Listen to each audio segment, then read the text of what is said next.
Hello and welcome to the Every Other Saturday podcast for a brand new episode this week where season is on the horizon now. Pre-season is done. Team putting in their last sort of work the day at the opening session at My Gers. Ibrox, sorry for the My Gers session. It's been an underwhelming pre-season on the park, but you can only imagine what's happened in terms of the players' fitness and their relationships on the pitch, getting to know each other, as it's realistically a whole new team coming together. So we'll talk about the games that have happened over the past week. Obviously the signing, the big one there, Danilo, the possible signing of Cifuentes in the next couple of days, and then on to either rumours or the big one on Saturday, which opens up the league. So always you could like, subscribe and share. Very appreciated. Firstly, we're going to the Olympiacos game. This game was just, for the conditions in Glasgow anyway, the game matched it. It was just pish all around. Maybe the first 10-15 minutes we done some good stuff. Raskin nearly scored an absolute worldie. Apart from that, though, it was really, really disappointing. In terms of Olympiacos, teams that you're probably going to be facing and look to have a decent chance of beating in European competition when we go into it. And we were just kind of schooled, to be honest. Tactics were questionable, to say the least. Players putting in really shocking performances. I mean, Lundstrom on the photo there, his first involvements are getting the ball away about 7 times. Barisic, pish. Yilmaz, pish. Pretty much any defender that we can muster up at the moment is just a disaster. Apart from your man, Big John, but absolutely, I agree with you, mate. I mean, shocking game. As you say, matches the conditions 100%, mate. As I say, you can tell obviously with the Olympiacos sort of probably what a friendly setup, playing against the kind of bastard teams in Europe. Do you know what I mean? But it just wasn't good enough, mate. I've yet to enjoy a pre-season game. I know it's pre-season, but I'm yet to know what the actual identity of the team is, what we're actually going to do. I'm genuinely still wondering what it is. Not been impressed with anything I've seen so far in pre-season. But I mean, as we've said, there's only about one or two you can highlight who continue to perform well, and the rest it's not the best. Nah, and that was pretty much the story of this game. You can see the team that played out of that side. I mean, I thought Dow played all right, and Lammers, to be fair, that's probably about it. McLaughlin getting subbed on at half time as well. I'm like, how is this guy still here and part of the plans? Like, how have we not found or bleed like a young guy into the team yet, and we're still stuck with John McLaughlin kicking about? And then the goal we lose as well, I'll cut him some slack, obviously, for if he was actually putting in a good performance, but the goal we lose is shocking. John Leofeco's on the line trying to clear it, and whatever's happened before that's just bit of a mess. But the quicker this game is forgotten about, the best. The folk over at Ibrox, I'm really sorry you had to go and spend your money on that one. But it was all worth it because on Friday we got the signing that we all wanted. Danilo finally joined the club, number 99. Cut off for the image there, but number 99, signing from Feyenoord, 5-year deal. A lot of hype about this guy. Obviously, he's made his first appearance now as we're speaking in the friendly. He looked quite good. But as a whole, this signing is just massively exciting for everybody at the club. We've got a guy, a Brazilian young potential that he can obviously go and do a lot for us this season. He's done a lot at Feyenoord only in one season. Everywhere he's been, he's kind of scored goals. FC20 on loan. He made into the Ajax first team a couple of times. There's a couple of goals for them as well. So well versed in Dutch football. Now it's over to Glasgow and Rangers for Danilo. But I'd imagine again you're just as excited about me. I mean, we're all ecstatic with this. The samba shoes have been ordered. I'm ready to learn my sambas, learn my wee tangos. But no, I mean, what a signing. I mean, if you told me we had to lose that friendly, and then obviously we see the boy there, I think everybody's doing it. But no, I'm excited to see, obviously, 5-year deal, massive commitment there. Obviously a big fee as well. But as a player, as I say, we're all excited to see and hopefully can deliver and perform for us, man. No, and especially with he said in his interview, and Michael Beale said about him as well, the contact started months and months ago. And for kind of the first moments, he was eager to join. So it wasn't a case of convincing this guy. He joined the club and he wanted to make the move. And it was just a case of the two clubs agreeing the fee. We've been able to do that. Danilo's here. And it's promising. When he started, when he was talking, just instantly thought of Anderson Silva. But I'm really excited for this boy to be playing. 99, what's that deal all about? But no sure. Maybe problems, but you know what I'm saying? Dessers is number 9, so maybe he's just right. If you've got 9, I'll take 99. But I thought he was a Jay-Z fan, that's why he went for that. Do you know what I'm saying? Massively exciting signing, and then we got to see him in this friendly briefly away to Hoffenheim. Snooze fest again. It was a bit of a boring game, wasn't it? It was a bit poor on our part.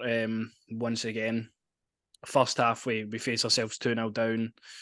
Yilmaz again at fault for the 2 of the goals. I don't know what's happening in that area of the pitch at the moment. It just feels like whoever's going to play there is just going to be struggling with whatever the setup of the team is.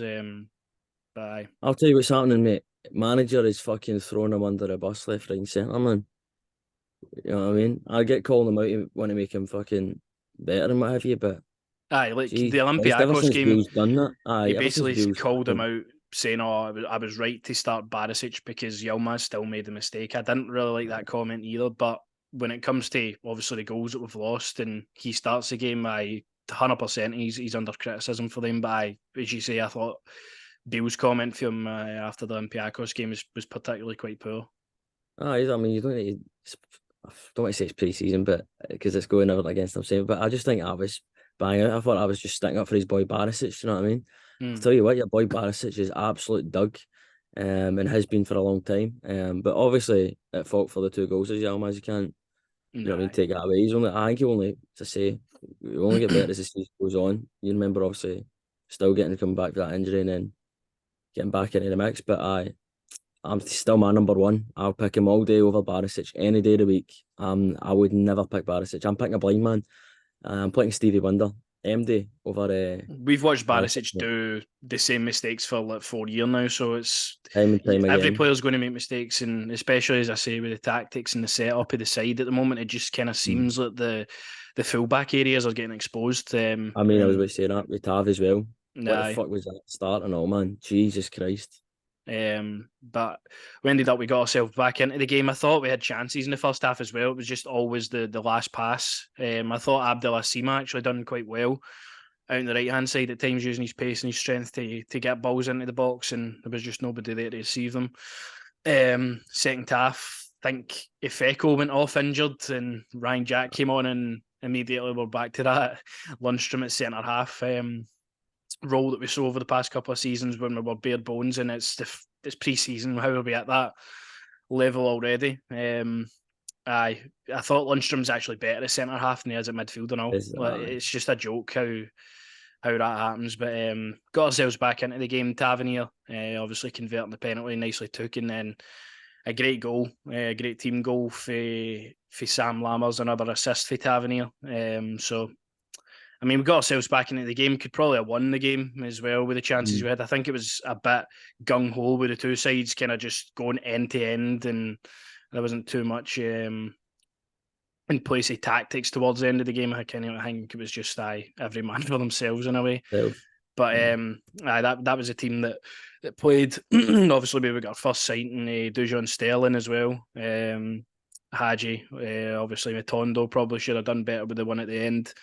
Danilo's obviously the main one you're looking at, though, making his first impression. I thought he'd done quite well. He was involved in the Sam Lammers equaliser as well. So only good signs in that part, but definitely a lot of improvement to go for the game on Saturday. Anyway, defensively, it needs to improve. It's as you say, how we're at bare bones already at the start of the season, in terms of our centre halves, but massive improvement. I'm expecting to see a bit more from the game coming up. But Lammers, as you say, has been the one for me that stood out in pre-season, and probably Suter when he's played as well. But apart from that, mate, well, obviously early doors, but we'll see.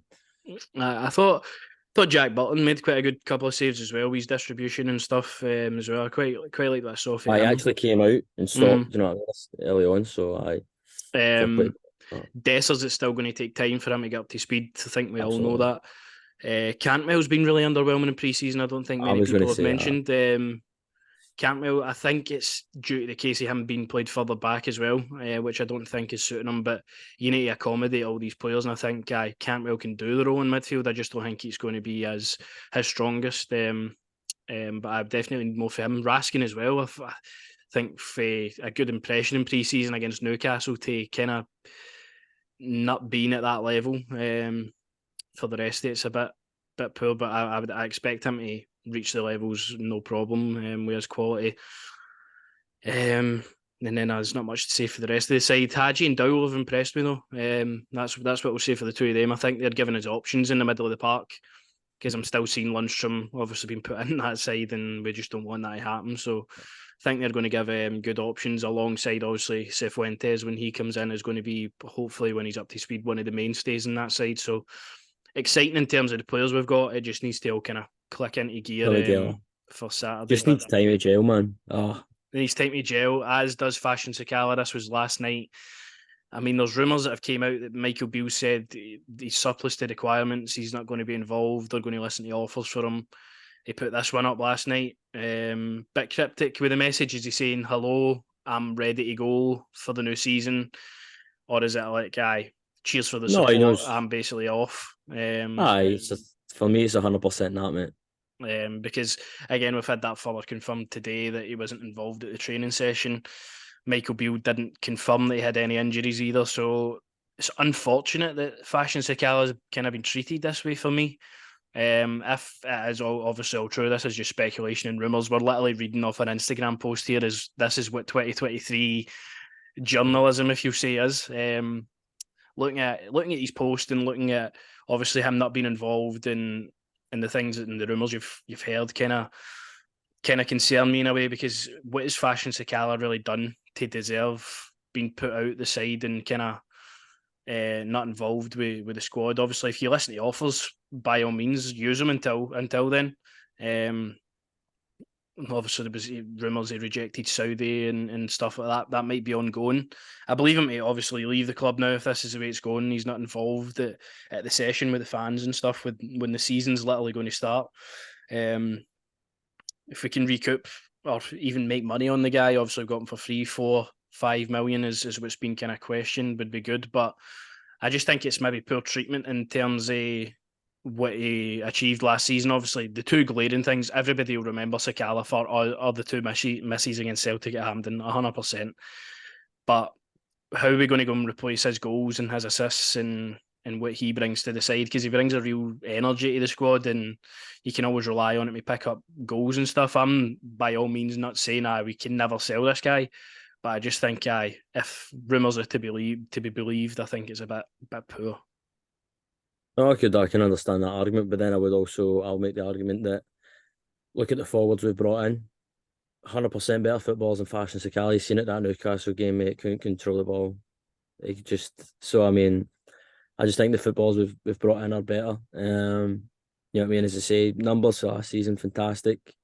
What he does, if you're asking me would I rather keep Fashion or Scott Wright, I'm obviously keeping Fashion. He asked me if I'm keeping Fashion or Matondo. I'm keeping Fashion. I think Fashion's a good option to have coming off the bench. But just as I say, I think the players we've brought in are a lot better. But it blows my mind that if we're going to get rid of Fashion Sakala, why we keep Matondo and why we keep Scott Wright? That's just it all begs the question that nobody's interested in them and we can't get them off the wage bill. That's really all that I can boil that down to. But But I mean, just Saudi, come on. Somebody just say Saudi. These two are good lads, good players. Gerrard, come on, take them. Come on, you've got that money now. But I'd have to agree as well. And I will also say the treatment of Kamara as well for me. I don't like that as well. You know what I mean? Been told to train himself and what have you. He's not going to be playing and what have you, but come on. He's still a guy. That guy's been fantastic. He's still a guy in the club. He's been a top, do you know what I mean, guy off the park as well. And to turn around and say to him, nah, go and train your own, mate, like he's done fucking, you know what I mean, COVID party or something. It's just... Obviously, we won't know the full story about what's been said and what hasn't been said. But I think we can all kind of come to the agreement and believe that Glenn Kamara has wanted to leave the club for a while, and that's fine. Obviously, last season he was poor. I think that was probably playing into it as well. Bill said he had conversations with him. He's training isolated. There's a number of clubs in for him. I think obviously he'll be leaving. You look at the two players, Sakala and Glenn Kamara. If we can recoup near 10 million for the pair, I mean that's good business in its own.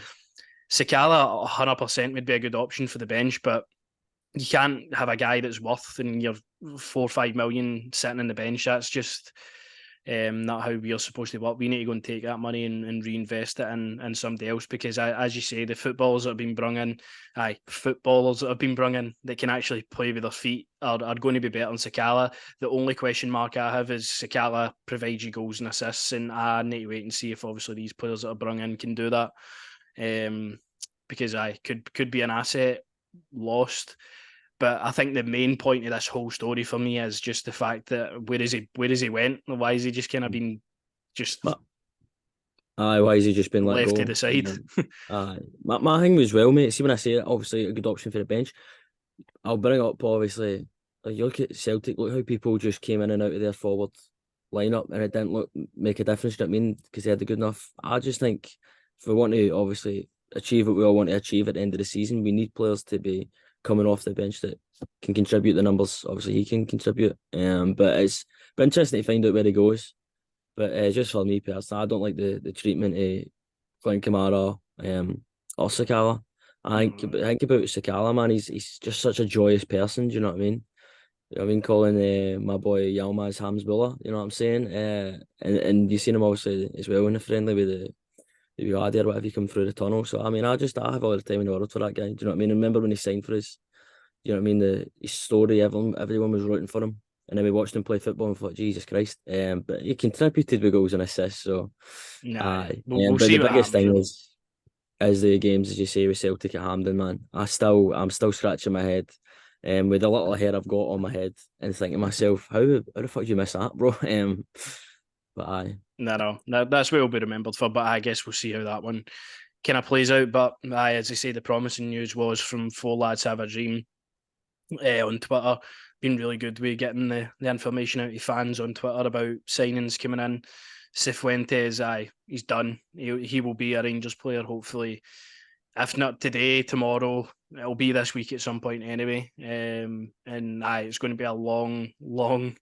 I think his agent was at the Old Firm game last season, the very last one. That's how long this saga has went on for to try to get this guy in the club. Obviously, it's not been easy with him playing games and all that for LA, but I'm just really, really excited to get this guy in as a part of the squad. I think this has the potential to be my most exciting signing in the summer. I just think this guy could be an absolute warrior in the middle of the park, something that we're really, really lacking at the moment. So I'm buzzing to get this guy and just waiting to see him in the shirt now. Waiting to see him in the shirt and waiting for John Lundstrom to pack his bags and head to Huddersfield, because, bro, your days are numbered, man. I'm telling you. I think it's a top player we've brought in. I genuinely see this guy like one of the other two players at our club. I genuinely see him going on and potentially making that next step into the Premiership. Obviously, once he does a bit of time here, but he looks like a quality player. And to know it's been going on for that long, mate, it's crazy. But I'm hoping by the time we finish the podcast, we see him with the shirt on and the scarf around his neck. It would be a nice surprise to have the day. Aye, definitely. So we'll anticipate that one. But it's onto the business on Saturday. The talking, the mistakes that are shoved to the side because it's only pre-season have to get out of your game, and we need to. This is basically the start of having to win every game for a year now. So I hope the players know that. I hope Michael Beale's drilled that into them. Because we need to be successful this season. That's the only way we need to be in. Kilmarnock away. It's provided tough tests in the past. I remember rightly, first game of the season, I think it was Gerrard's second season we went there. We got a last minute winner for Connor Goldson. So it's notoriously quite a hard place to go with the surface as well. But Kilmarnock just... It was Jamie Murphy's career, wasn't it? Jamie Murphy's career, I pretty much finished that season, or the season before that, I think it was, on that pitch. So Yeah, it's going to be a tough game. First game of the season is always going to be tough, no matter where you go. I mean, we've seen it last season with Livingston away. We had to dig deep for that one. Kelly, their new captain on the screen there as well, Kyle Vassell, quite a physical striker as well. So it'll be interesting to see how we can deal with that. Danny Armstrong as well, pretty big threat. He actually gets sent off in this game. For a elbow on Barisic. Too bad he didn't do it hard enough. But I didn't fucking these are the two teams that we've kind of went with. Lewis's is on the right, mine's is on the left. I'll start with mine. We've went for the same back four. We've seen Goldson's in training, contact training the day with the team at Ibrox, so that can only mean good things. Goldson's not a guy that's going to want to sit and wait either. He'll want to be fired straight back in, and just put him straight back in, please. The midfield three are different for both of us, actually. We've both went with Raskin. I've went with Cantwell sort of beside him and Ryan Jack. I think just for that, maybe that defensive cover, I would switch Ryan Jack and Raskin about in that photo, but Raskin would kind of be the box-to-box with Cantwell and Jack would sit back. You've went for a totally more attacking three in terms of Hadji, Dowell, Raskin sort of sitting back, who can also do the forward thinking as well. And we've went for similar, and Sam Lammers starting kind of through the middle. I think he will take up that role that Malik Tillman kind of took up for his last season. And you've went to Cantwell out wide and Abdullah Sima making sort of a 4-3-3 wide, and I've made a 4-3-3 kind of narrow with Danilo and Dessers. So it could go either way. Seema's played a lot of games in pre-season, and I think he could possibly get the nod.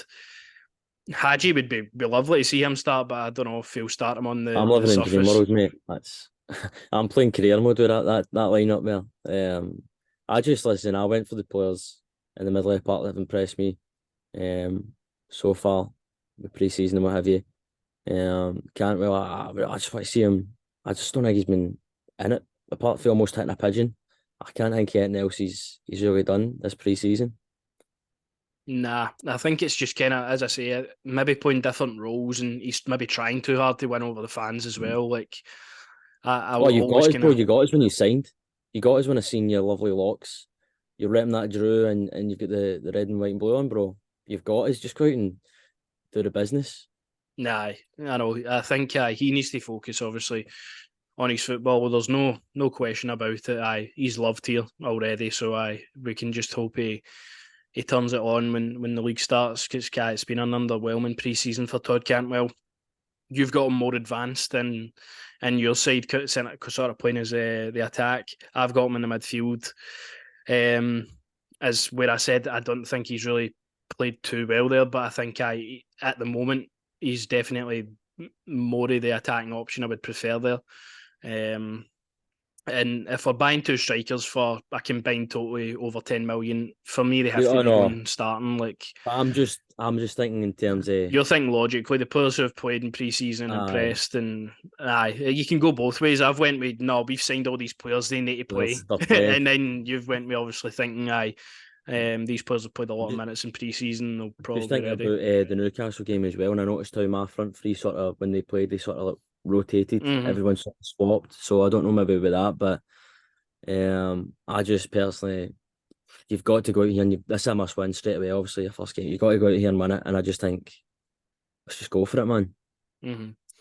Nah, definitely, it's going to be interesting, because I think that will kind of show us as well when we go into the European game the week after, where we're going to be in terms of what team will start. Obviously, the second leg for that's tomorrow, so we'll find out who we're playing tomorrow night. It's all tied up on that one at one each, so it'll be interesting to see who we can get. And then you're just kind of hoping and praying that Goldson is going to be back for this one. You feel much more comfortable when it's him and Suter, especially when you've got the issues that you have at centre half. I mean, Leon King taking a nasty injury would have probably been more involved, you would think.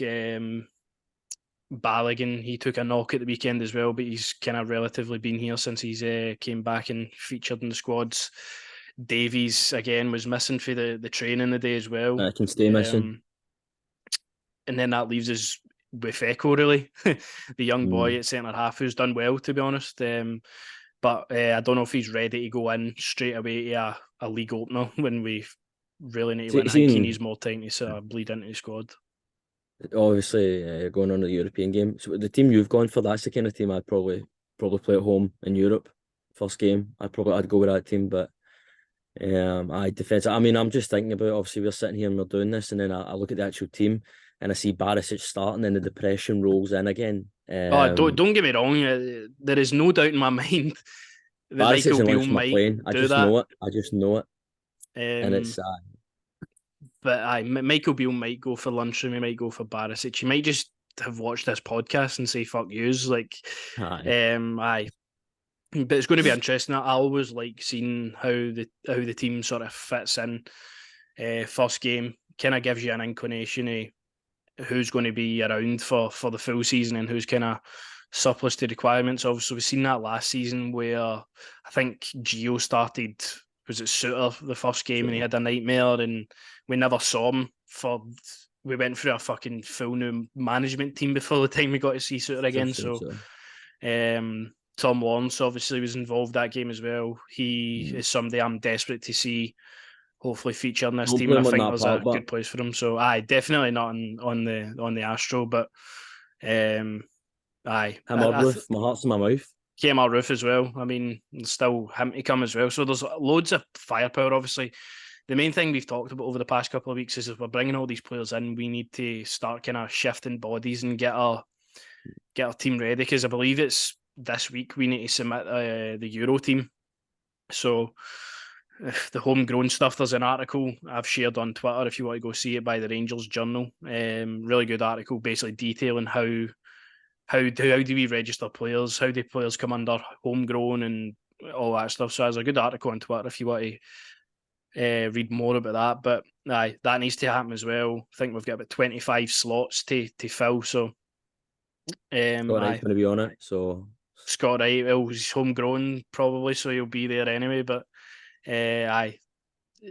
weird situation with Scott Wright. But that's pretty much the episode. We need to go into this game on Saturday, and it's full steam ahead for there. The season's back. It's been nice to just lounge about a wee bit and enjoy the new signings coming in, speculate, do whatever else. But now it's you're either depressed at the weekend or you're not now. That's what the business end now. That's what Rangers does to you, innit? This is where it starts now. Pre-season doesn't matter anymore now. As I say, like it's now about the main gravy, Jack. It's now about making sure we bring those trophies home. And Michael Beale, it's a hot seat now, son. They've had the cash splashed. It's time to deliver.